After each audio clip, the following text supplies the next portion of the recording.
Umgibe seyithola imilayezo ephuthumayo eshisa iphuma-ke kubalandeli bakaMthandeni SK-ke lapha-ke njengoba-ke kusabalala-ke ey'nkundleni zokuxhumana ikakhulukazi ko-TikTok ukuthi umgibe-ke ukhwele uyadilika-ke kwigcokama elisha-ke eligixabeza-ke ngenhlamba noma-ke imthuka. Okuyinto-ke lena-ke abantu abaningi abayigxeka kakhulu ukuthi umuntu awumbizi-ke ngala magama-ke ambize ngawo, okungekho lula nakimina uqobo ukuthi-ke ngingawabiza khona la kwi-channel. Kodwa-ke nanto udaba oluphelele khona la kwisiqiniseko esenye. Into engijabulisayo Mgibe ukuthi inkulumo yami ifile emadlebeni akho.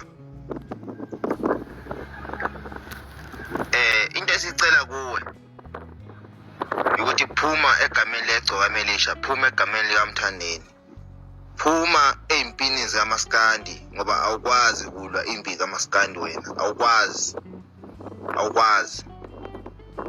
kulwa impi kamaskandi wena.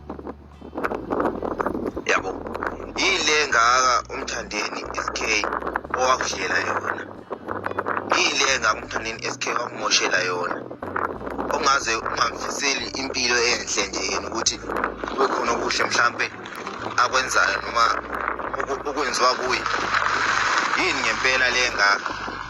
Injalo-ke indaba abafowethu-ke asazi-ke uma kunje, kodwa-ke abantu abaningi-ke lento bayihlaba bayihlekiza-ke.